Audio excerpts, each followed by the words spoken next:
welcome back to How Not to Souls. Jron here, and today we are looking at a fists only build that we did in Elden Ring, which was really, really good. I don't know. I felt that this is one of the better builds I've made. Super strong, super potent. It is a faith-based build with some intelligence added as well, but not like you think. So let's take a look at our numbers. Pretty much a strength build with a high pool of health, decent amount of mind, good amount of endurance, so we could swing our fist with regular bandian and wear the armors we wanted to wear. A 10 on dex as a base, 30 intelligence and 30 face, so we can utilize affinities and buffs the way we saw fit, and a 10 arcane as base. But basically, how we organized this was kind of like a weird pseudo arcane build for a majority of it, using Golden Vow, Flame Grant Me Strength, and Blood Flame to just get insane amounts of damage off of enemies. But Lightning Blade, Black Flame Blade also had their own place. I didn't really go for the sorcerer-based buffs because I would just use the Cold Infusion when I needed to, which was awesome. Awesome. But you could do that. You could level up a sorcerer staff and throw on the magic buffs, magic-based buffs or intelligence-based buffs. That's a perfectly reasonable thing to do. But for our equipment, our Starfist was our main after we got it in Lendell. We did start off with the Spiked Cestus that we got in Kalen. That was pretty amazing to get as well. And, the Iron Ball was fun to use for a bit. And if you chose to go down a different road, you have a number of fist weapons to use from. I couldn't get into the guitar, but the pot is also a reasonable thing. And I guess the veteran's prosthesis, Clingy Bone, depending on the flavor of damage you wanted, has something a little bit for everybody. For our seal, we use the finger seal because it doesn't. I tried other seals, and this was probably by far, since we didn't lean any which way towards any specific kind of school of incantation. This was all around pretty good, and being a low faith too at 30, you will get the most out of your finger seal, especially with just the body buffs. At a plus, when your finger seal's maxed out, you'll get more damage on your weapons with the buffs than the corresponding talisman would. I don't know why, but at this level of faith and with the finger seal, it worked out really well. Armor set was a scaled set with the Old Aristocrat cowl. I thought it looked dope. That cowl did not come off the entire time. Our talisman setup kind of changed up throughout the game, but this is where we landed. Erdtree's Flavor +2, Axe Talisman for charge attacks, Claw Talisman for jump attacks, and the Old Lord Talisman to increase the lengths of our buffs, which was crucial towards the more harder elongated fights. But other talismans of note, the one that we had from the majority when we were using Blood Flame Blade was the Lord of Blood's Exaltation. That extra bonus damage off of a bleed was immense for so many fights, so long. Kindred Rock's Exaltation for when we decide to use Poison or Scarlet Rot to get that extra damage. You can also use St. Trina's Smile if you use Sephora Greases. It gives you some extra damage as well. Or if you wanted to... Actually, no, you can't. It's fists only. So, yeah, Sephora Greases on your fists. It would work out. I think that'd be better for PvP. Rotten Wing Sword Insignia for more damage as we hit more. Godskin Swaddling Cloth when we wanted to heal when we were attacking too. That's also huge because you get so many swings out of the 40 endurance that we had. The Bulgos Talisman was also a big part of this, as well as a Shard of Alexander. Ooh, we have Braggart's Roar right on, but we'll go over our Ashes of War that we used. But the Roar down was huge with Braggart's Roar. And the Dagger Talisman. Absolutely awesome. When you break... This was a lot of poise breaking in here, too. So this was also a big part of the build, especially with Lord of Blood's Exaltation. Out, freaking standing. And we kind of swapped out our wondrous physic. We'll go over that when we get towards the spells that we used. And the Opaline Hydra was there the entire time we had it.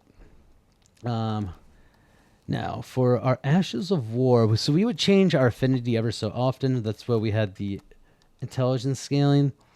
So, not only was I swapping with heavy, I was also going in with cold here, with cold damage to get another status effect. And with having the bleed on the Starfist and the cold damage, big damage numbers. It was pretty wild. And I also landed on Braggart's Roar for my final Ash of War. I don't know, it just worked out really well when you would buff Golden Bell and use Braggart's Roar. Unfortunately, you couldn't use any of the weapon buffs, but you could use body buffs with it. But for a majority of the playthrough, we did use the Occult Starfist, or just it was Heavy Starfist, or a Quality Starfist. Because, I don't know, I had fun with it. I was having fun. Everything else seemed kind of lame. As you can see, our Ashes of War are relatively limited to most weapons. So you gotta kind of pick and choose.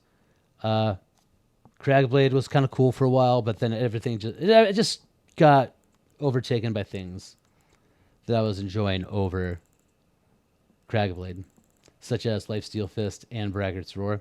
Or any of the Warriors really would be acceptable on this. That would buff you with Warcry.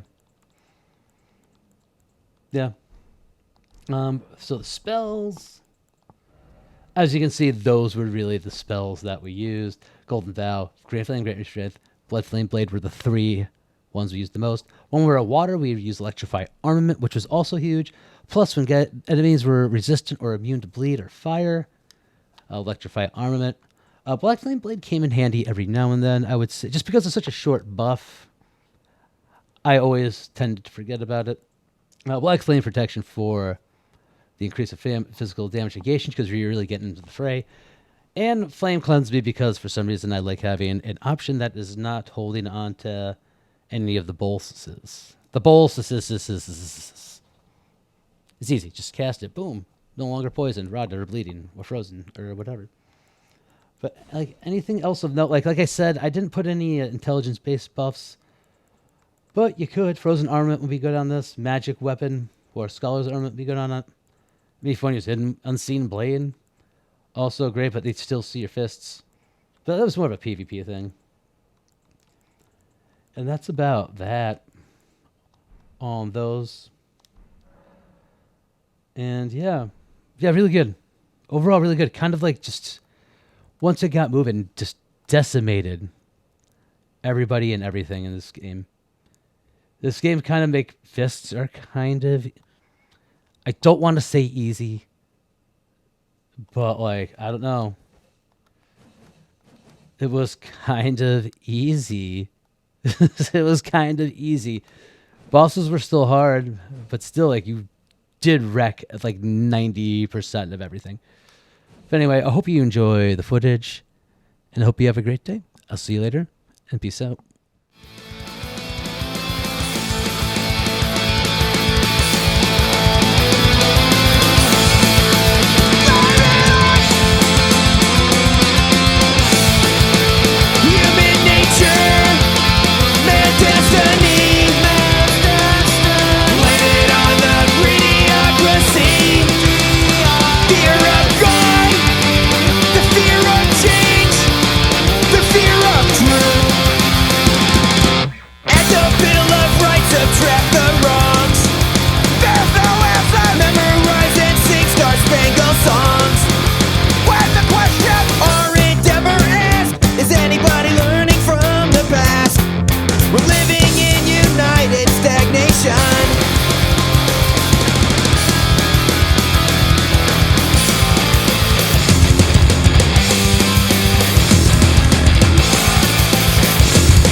a squeeze that will ensure a kill.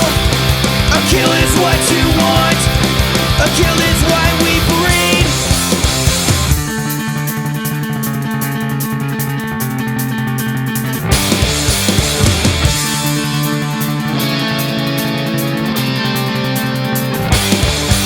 The Christians love their guns.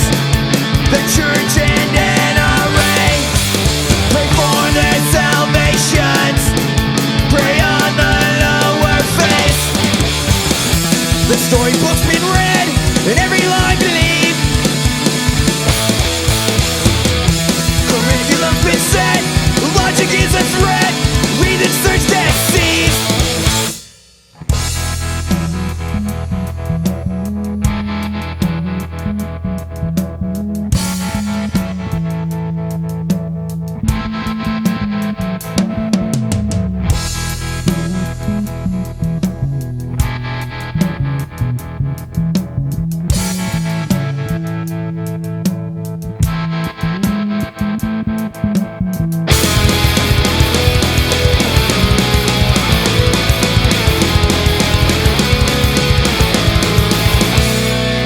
Jerry spent some time in Michigan. 20-year vacation after rolling at a dime. A dime is worth a lot more in Detroit. A dime in California, a $20 fine.